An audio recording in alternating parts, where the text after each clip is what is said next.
Hello everyone, welcome to ChemUp Academy. So this is your lecture number 5 for the series of solutions and colligative properties. So again I would be writing the unit as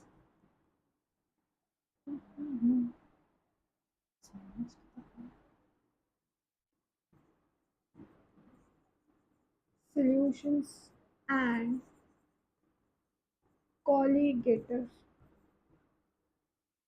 properties. It is an information for those who have not yet received this information that we are starting our batch for UPSC Geochemist, that is for free. You can enroll yourself, you can ask for the batch details. The course is for free for everyone from any part of the state. The student who must appear or who wants to appear, who wants to join us can join us for free. But remember that the seats are limited, so that needs to be taken care of. Okay, and this is our lecture number 5. In this lecture, we shall be discussing about the topic of elevation in boiling point, depression in freezing point, and we shall discuss about osmotic pressure. So,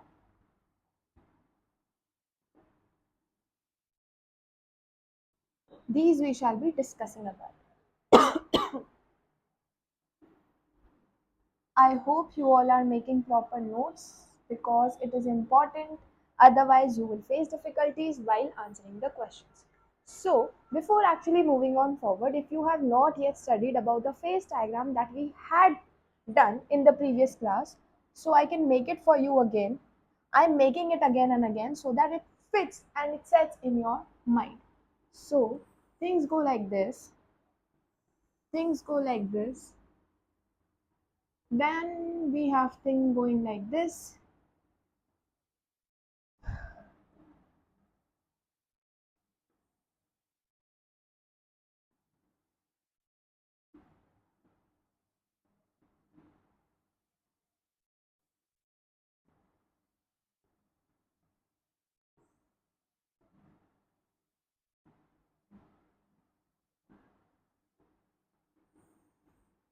And this we have the phase diagram.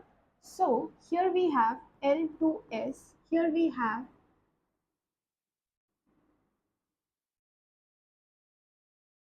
V to L, and here we have S to L. These are the equilibrium states that we are talking about. S, L and V, the vapor state that we have over here. Here we express pressure, here we express temperature.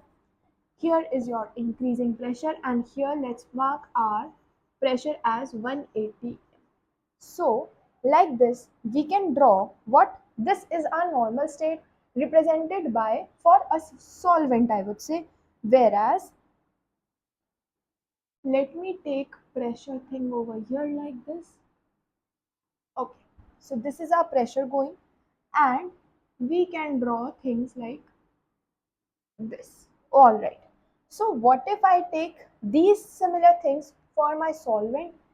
For my solvent, if I consider for my solvent, this shall become for my solvent again.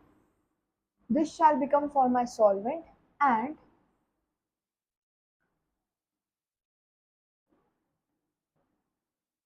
this shall become for my solvent. What if I need to mark the points? So that marking the point like this point and this point, pressure at 1 atm for solute. Remember, pressure at 1 atm for solvent will be my TB naught, whereas pressure at 1 atm will be my TB, and this shall be my delta TB, representing my elevation in boiling point. Whereas when I represent something like something like this, from here I shall take pressure at 1 atm, and from here I shall take pressure at 1 atm, this catches up for my, this is this point and this point. This point is for my solution, therefore TF, and this is for my solvent, therefore TF naught, and this becomes my delta TF. So therefore this represents my depression in freezing point. So this is how we shall correlate things with our phase diagram of water. So this is what? This is our phase diagram of water. Like this we shall discuss. So यहाँ पर जो delta T B ये जो निकल के आया और यहाँ का जो डेल्टा टी एफ निकल के आया, we need to just catch up कि ये होते क्या है और इनका यूज हम आगे चल के कैसे करेंगे. तो यूजुअली क्या होता है when we talk about elevation in boiling point, तो कोई भी हमारे पास सब्सटेंस है, वो सब्सटेंस के साथ हमारे पास कोई एक सोल्यूशन होगा, और अगर हम उस सोल्यूशन की बात करते हैं तो सोल्यूशन का कोई अपना बॉइलिंग पॉइंट होगा जिसको हम लिख सकते हैं क्या, T B. Whereas solution के अंदर अगर हमारा सॉल्वेंट जो हमने यूज किया है, दिस इज माई सॉल्वेंट, जो सॉल्वेंट हमने यूज किया है, प्योर सॉल्वेंट की अगर बात करते हैं, सिमिलरली प्योर सॉल्वेंट अगर रखा हुआ था विदाउट कन्वर्टिंग इनटू सोल्यूशन, तो तब हमारा बॉइलिंग पॉइंट क्या था, टीबी नॉट. अब सोल्यूशन में डालने के बाद बॉइलिंग पॉइंट क्या बन गया, टीबी बन गया. तो दोनों के अंदर चेंजेस आए, and as we have seen the changes from this, हमें क्या पता है टीबी नॉट क्या है, कम है, और टीबी क्या है, ज्यादा है. देयरफॉर एलिवेट हुआ है, मतलब ये था लेस कंपैरेटिवली और ये था आपका मोर. देयरफॉर अगर हमें डेल्टा टीबी निकालना है तो डेल्टा टीबी निकालने के लिए हम क्या कर सकते हैं, we can take it like this, ये हमारा डेल्टा टीबी हो जाएगा. But the thing that we come over here is that it is our colligative property. क्योंकि ये हमारी कॉलीगेटिव प्रॉपर्टी है, because this is our colligative property, therefore यहाँ पर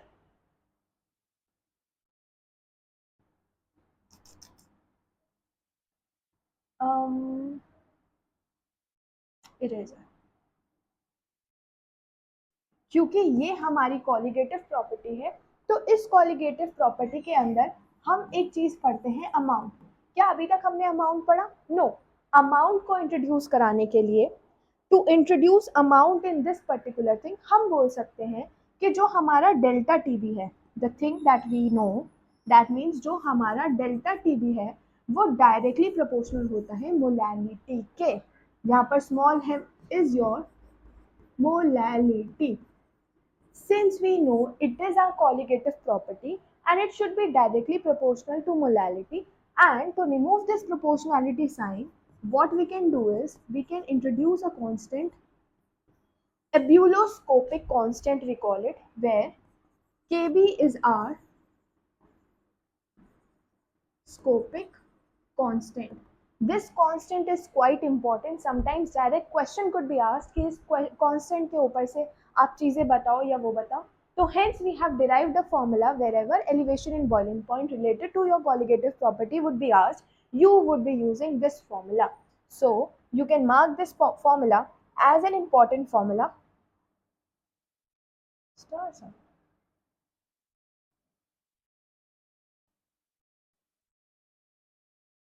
You can mark this formula as an important formula. So this you shall be using. अगर हम बात करें अपने एब्यूलोस्कोपिक कांस्टेंट के बारे में, या फिर इसको आप बोल सकते हो मोलल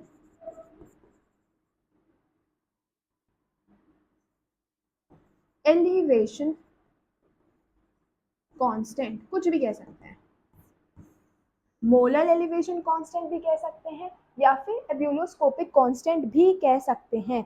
और एक और चीज अलग से बात कर लेते हैं, केबी यानी कि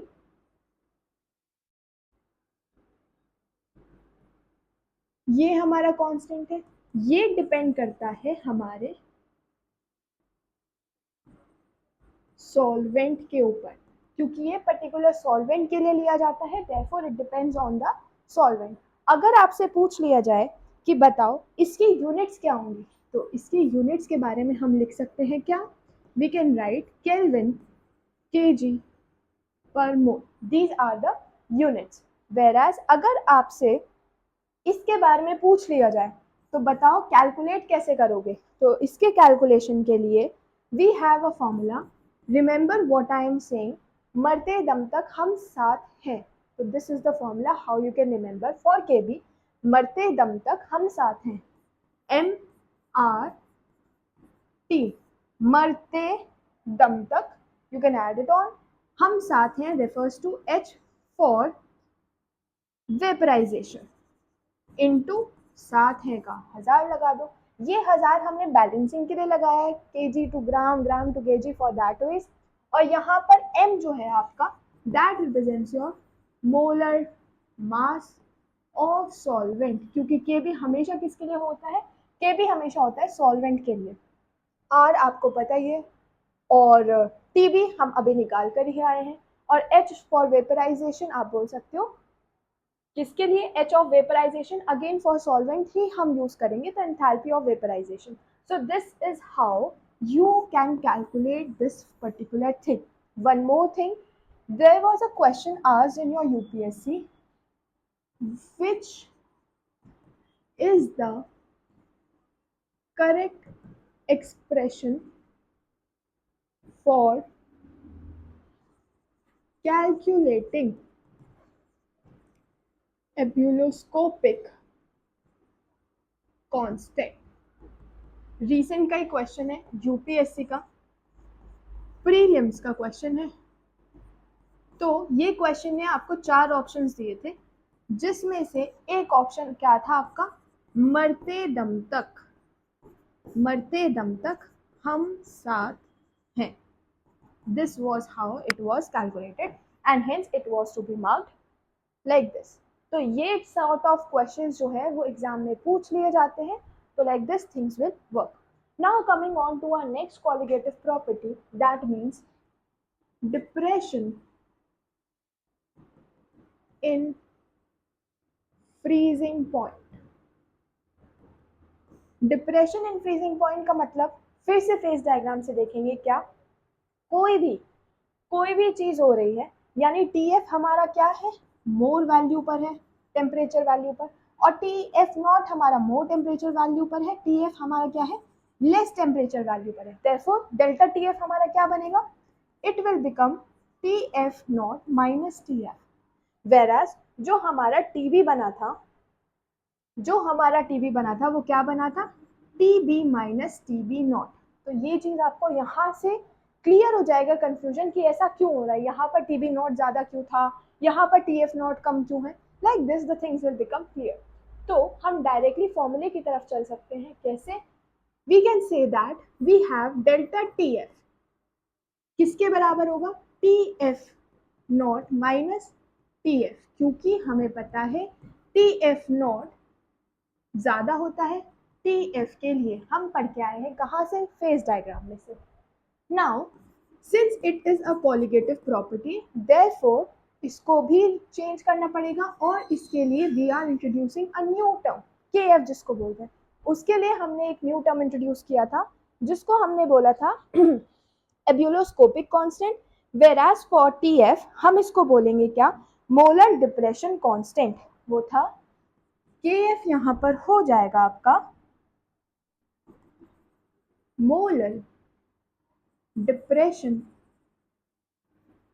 कांस्टेंट, वहां पर था एलिवेशन कांस्टेंट, क्योंकि यहाँ पर डिप्रेशन देखने के लिए मिल रहा है, तो ये हो जाएगा आपका molar depression constant, molar depression constant. Now अब ये कॉलिगेटिव प्रॉपर्टी को इससे रिलेट करने के लिए हम ये ले आए, जो कि अगेन आपका क्या है, मोलैलिटी है, और बाकी सारी चीजें सेम है। व्हाट इफ आपको ये कैलकुलेट करने के लिए बोल दिया जाए, तो आप इसको कैलकुलेट करोगे मरते दम तक साथ है अभी भी, क्योंकि एफ की बात हो रही है तो एफ ही आएगा, एफ की बात हो रही है तो एफ ही आएगा, बट नीचे we can write fusion, enthalpy of fusion और 1000 बैलेंस करने के लिए मरते दम तक हम साथ हैं, हम रेफर्स फॉर एच। ठीक है, तो ऐसे आप चीजों को रिलेट करके you can study things in a much better way, like this. This is the formula that is important, और आप इसको मार्क कर लो, 4 सितारों के साथ इसकी शोभा बढ़ा दो, 5 स्टार ही बना देते हैं। चलो ठीक है, तो like this the questions could be asked directly from the freezing point itself.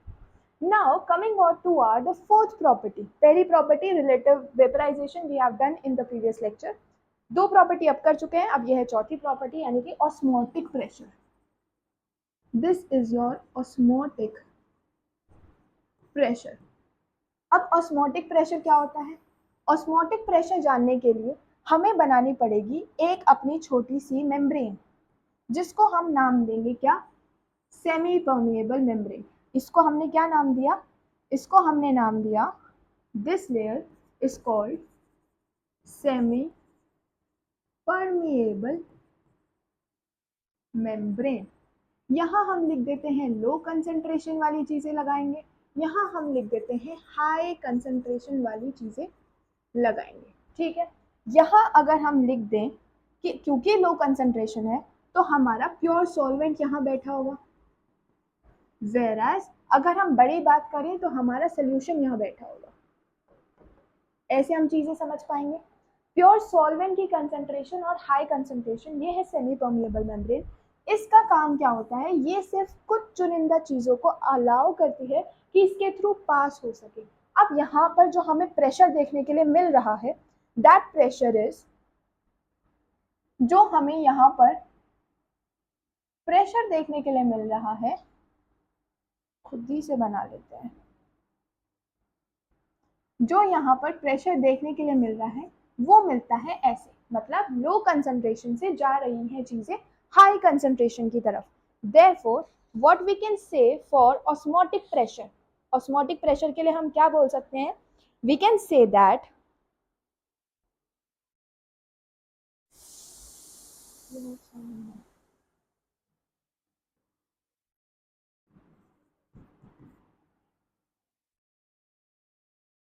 osmotic pressure is the flow of solvent molecules from its high concentration to its low concentration। या फिर इसके अलावा एक और चीज है जो हम लिख सकते हैं, जो कहती है क्या? osmotic pressure is the flow of solvent from low concentration to high concentration। मतलब यहाँ पर जो हमारे पास बात आई है वो कहती है क्या? कि ऑस्मोटिक प्रेशर फ्लो हो रहा है, मतलब ऑस्मोटिक प्रेशर इधर से इधर की तरफ फ्लो हो रहा है। यहाँ पर प्योर सॉल्वेंट है, प्योर सॉल्वेंट में मतलब कि सॉल्वेंट की जो कंसंट्रेशन होगी that must be very high as compare to इस साइड पर जहाँ पर सॉल्वेंट की कंसंट्रेशन थोड़ी लो। ये पॉइंट हमें डायरेक्टली समझ में आ गया। मतलब सोल्यूशन के पास हमारी क्या क्या होंगे? सोल्यूट भी होगा और सॉल्वेंट भी होगा। ऐसे हम चीजों को पढ़ सकते हैं। वेयरएज जो सेकंड कंडीशन है ये तो बिल्कुल कॉन्ट्राडिक्टरी हो गई ऊपर वाली सिचुएशन की। कैसे? Is the flow of solvent from low concentration to high concentration. यहाँ लिखा है इट्स और यहाँ भी लिखा है इट्स, पर यहाँ पर जो कंसंट्रेशन मेंशन्ड है वो कंसंट्रेशन आपकी डील करती है, ये वाली जो कंसंट्रेशन मेंशन्ड है ये कंसंट्रेशन डील करती है आपकी सोल्यूट के लिए। These concentrations are related to the solutes। तो देखो सोल्यूट की लो कंसंट्रेशन यहाँ पर है और सोल्यूट की लो कंसंट्रेशन यहाँ पर है और मोर कंसंट्रेशन यहाँ पर है। यहाँ पर भी मेंशन्ड है लो कंसंट्रेशन सोल्यूट के लिए और हाई कंसंट्रेशन सोल्यूट के लिए। देयरफॉर जो हम कंसंट्रेशन की बातें करते हैं that is always for the solute term and not for the solvent term. तो यहाँ पर जो डेफिनेशन लिखी है वो सिर्फ बात कर रही है हमारे सॉल्वेंट के लिए, वेराज जो प्रॉपर डेफिनेशन है, जो एग्जैक्ट प्रिंटेड डेफिनेशन हम पढ़ते हुए आए हैं, दैट मीन्स सोल्यूट के लिए। मतलब जब भी आपके पास कंसंट्रेशन वाला टर्म आएगा वो हमेशा रिलेट करेगा आपके सोल्यूट के लिए, अनलेस एंड अनटिल वहाँ इट्स या फिर देयर या फिर सॉल्वेंट ऐसी चीज़ें मेंशन्ड हो जो आपको बता सके कि हाँ ये कंसंट्रेशन आपके सॉल्वेंट के लिए यूज़ कर रहे हैं। सो ये थी पूरी कहानी ऑस्मोटिक प्रेशर की। वहीं अगर हम दूसरी तरफ बात करें हमारे ऑस्मोटिक प्रेशर के लिए कि ये हमारी सेमी परमेएबल मेम्ब्रेन हो गई है, यहाँ पर हमारा प्योर सॉल्वेंट हो गया, और यहाँ हम ले लेते हैं अपने लिए सोल्यूशन। अब प्रेशर लग रहा है इधर, हमने क्या किया, हम थोड़े साइड पर एक अपनी तरफ से प्रेशर लगा देते हैं। We are applying pressure from this side, यहाँ पर we are applying pressure. Pressure लगाने का मतलब है हम स्टॉप करना चाह रहे हैं।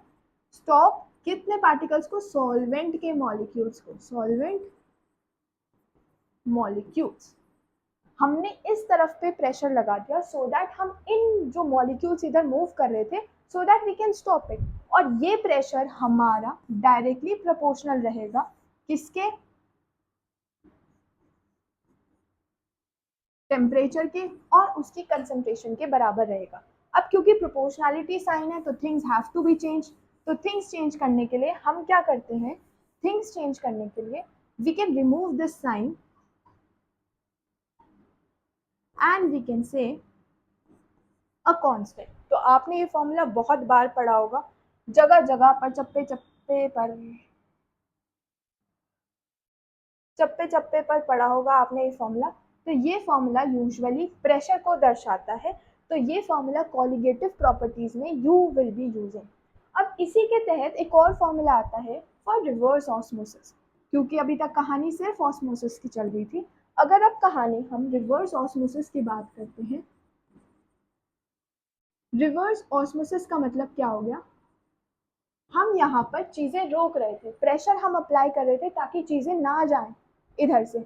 अब हम चाहते हैं चीज़ें यहाँ से अल्टीमेटली इधर इधर आकर के सारी फ्लो कर जाए। फ्लो करने का मतलब क्या होगा, हम इसको कहाँ यूज़ कर पाएंगे, रिवर्स ऑस्मोसिस। मतलब जो आप आरओ वगैरह चीज़ें यूज़ करते हो अपने घर में, तो वो रिवर्स ऑस्मोसिस का ही तो काम कर रही है। मतलब प्योर सॉल्वेंट को के पार्टिकल्स को सेमी परमिएबल मेम्ब्रेन के थ्रू, सॉल्यूशंस के थ्रू भेजा जा रहा है। यानी कि हम इसको यूज़ कर सकते हैं किसमें, डीसैलिनेशन प्रोसेसेस में हम इसको यूज़ कर सकते हैं सो दैट हमारी कंसंट्रेशन के जो चेंजेस हैं दैट को अगर डिजॉल्व पार्टिकल्स कितने हैं, पानी कैसा है, तो वो चीज़ें इसकी एप्लीकेशन में या फिर एप्लीकेशंस में यूज़ की जा सकती हैं। So this is how we use reverse osmosis as an important thing. जैसे रिवर्स ऑस्मोसिस का अगर चीज़ ले ली जाए तो यहाँ पर आपका सी वाटर हो गया और यहाँ आपका प्योर वाटर हो गया। तो यहाँ से हम क्या करेंगे, चीज़ें अलाउ कराएंगे, रिवर्स ऑस्मोसिस कराएंगे, प्रेशर का डायरेक्शन जो है हम रिवर्स करा देंगे। तो रिवर्स ऑस्मोसिस से प्रेशर का डायरेक्शन जो है हमने रिवर्स करा दिया एंड देयरफॉर हमें प्योर वाटर मिल जाएगा। जो डीसैलिनेशन में ये हो सकता है, या फिर आपका यहाँ पर डर्टी वाटर भी हो सकता है that is actually coming into our homes and we have this reverse osmosis, ताकि हमें क्या मिल सके, generation of pure water could be easily done. So this is all about our colligative properties. We have done colligative properties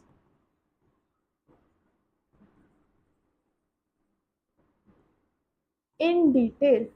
We have done our elevation in BP, relative lowering in vapor pressure we have done depression in freezing point, and then we have done osmotic pressure also. एक और चीज़ रह जाती है आपके scene में जहाँ पर okay एबिलोस्कोपिक constant के साथ एक और चीज़ बता देते हैं आपसे। कई बार आपसे पूछ सकते हैं कि कैलकुलेट करके दिखाओ के बी वाटर के लिए, वाटर के लिए आपको कैलकुलेट करना है। तो हमने पढ़ा था, हमने क्या पढ़ा था, हमने पढ़ा था के बी कहता है मरते दम तक, हम साथ हैं डेल्टा एच ऑफ वेपराइजेशन। अब डेल्टा एच ऑफ वेपराइजेशन तो पता ही होगा हमें, किसके लिए, for water. Delta H of vaporization आप लिख सकते हो when delta H is equals to 540 calorie पर gram, for water it is given. तो आपको सिर्फ वैल्यूज प्लेस करनी है। मोलर मास होता है 80, आर की वैल्यू आप लोगे 0.2 क्योंकि कैलोरी में ली गई है वैल्यू, तो इस वजह से। टीबी नॉट आप बता सकते हो, टीबी किसके लिए, वाटर के लिए, कितना होता है 100 डिग्रीज। पर हम यहाँ पर किस में लेंगे, हमेशा केल्विन में लेंगे, क्योंकि हमें इसकी यूनिट्स पता है, के जी पर मोल, ये हमें यूनिट्स पता है, तो हम केल्विन में ले लेते हैं। तो 373 it will become whole square upon vaporization they have asked. तो यहाँ पे ग्राम में था, देयरफॉर 1000 की नीड अब पड़ गई। Like this you will get to know, यहाँ पे ग्राम में था चीजें, तो 1000 की नीड पड़ गई। And delta H for vaporization they have already given, that means 540 into 1000. On solving this you will get your value approximately 0.52 Kelvin kg mole inverse. Like this the value shall come for you. और ये water की जो value है, आप इसके ऊपर 5 सितारे बना करके you can just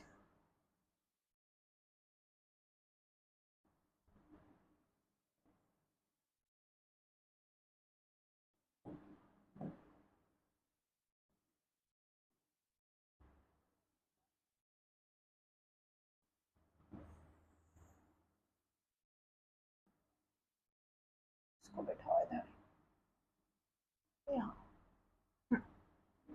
अब बनाते हैं shape.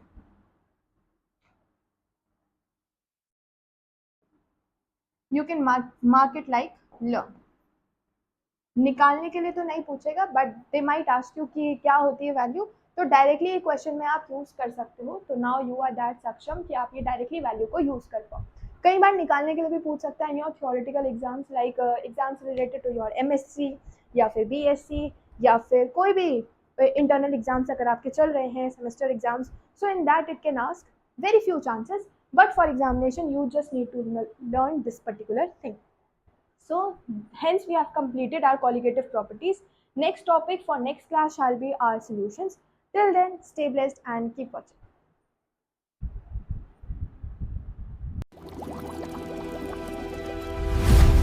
ChemUp Academy. Chemistry simplified. Success amplified.